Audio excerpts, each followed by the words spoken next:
নমস্কার। নমস্কার দিদি, কেমন আছেন আপনি? ভালো আছি, তোমরা কেমন আছো? ভালো আছি। আপনি ভালো আছেন? একদম একদম একদম। টেনশন হচ্ছিল মনের মধ্যে, তো কিসের টেনশন? যে খেলতে এসেছি, দিদিকে দেখে ভয় পাবো না কি সাহস করবো সেটাই ভেবে উঠতে পারছিলাম না। এখন ভেবে উঠতে পেরেছো? হ্যাঁ, কেমন সাহস হচ্ছে। সাহস হচ্ছে? হ্যাঁ। Very good.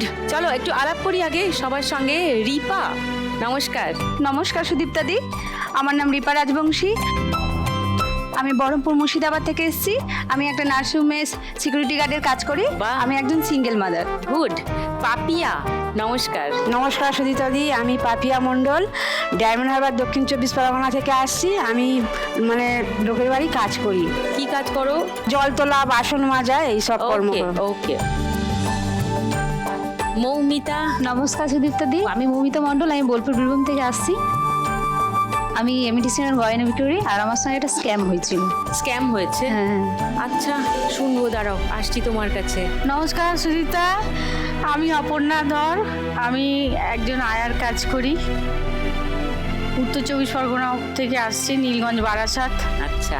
আমার স্বামীর স্ট্রোক হয়ে গেছে, ব্রেন স্ট্রোক 2018 সালে। তার জন্যই এখানে এসছি আজকে। এখন কেমন আছেন? এখন টিপিক্যালি পুরো একদম ভালো না, খুবই অবস্থা খারাপ। ডান সাইড বেঁকে যাচ্ছে, মুখ কথা বলতে পারছে না, ডান হাত পুরো প্যারালাইসিস পড়ে গেছে। যার জন্যই আজকে আমি এখানে একা এসেছি। কিছুই করতে পারি না না না, একদম বেড রেস্ট। মুশকিল এরকম মানুষকে নিয়ে এগোনো, বেশ টাফ। ওকে, এই শোটা সবাই দেখো? হ্যাঁ। তাহলে তো তোমরা সবাই জানো যে কত মানুষ কত রকম অসুবিধার মধ্যে। হ্যাঁ। তারপরেও তারা বাঁচছে। আমি চেষ্টা করি এই 1-1.5 ঘন্টা তাদেরকে একটু হাসিয়ে মজা করে আনন্দ করে তাদের সময়টা যাতে কাটে, কিছু একটা নিয়ে যায় সঙ্গে করে, একটু একটা সেন্স অফ অ্যাচিভমেন্ট তাদের সবার যেন হয়। তার মানে খেলাগুলো সবাই জানো? হ্যাঁ হ্যাঁ। ওকে, তাহলে শুরু করি খেলা, তারপর আবার আরো কথা বলছি। ফার্স্ট রাউন্ডে আজকের খেলা টাকা ওড়ে দেখা করে। আচ্ছা রিপার কাছে আসি খেলার আগে একবার।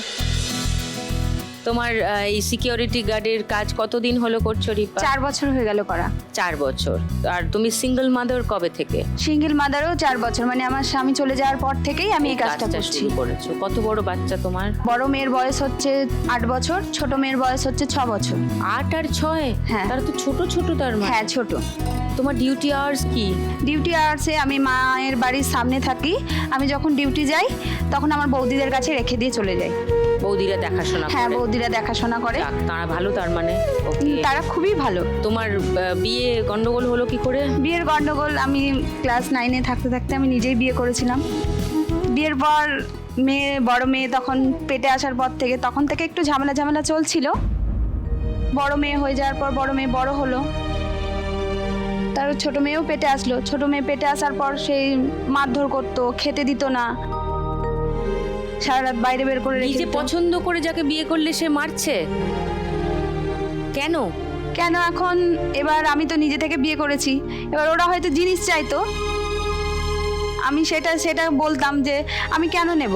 এই বিয়েতে জিনিস দেওয়া যতদিন না বন্ধ হবে, বিয়েতে জিনিস দেওয়া ততদিন এইটা বন্ধ হবে না। মেয়ের বাবা মাদের সবার আগে বলতে হবে শুধু মেয়ে দেব, শুধু মেয়ে যাবে, আর কিচ্ছু যাবে না। এইটা যতদিন না মেয়ের বাবা মারা বলতে পারবেন ততদিন এই জিনিস কমবে না। আমি এখানে বসে বসে দাঁড়িয়ে দাঁড়িয়ে রোজ আমি এখানে শুনতে পাই এই একই ঘটনা, এবং এইটা তো চলবে এরকম একটা জিনিস মনে হয়। This needs to stop somewhere. তারপর ওরা জিনিস চাইতো, তো আমি বলতাম কেন আমি নেব, আমাকে তোমরা নিজে থেকে নিয়ে এসেছো, এখন যদি আমার মা বাবা পারে তো যদি দেবে, আর না হলে দেবে না। আমি আমার মা বাবার কাছ থেকে একটা টাকা পয়সাও নিয়ে আসবো না।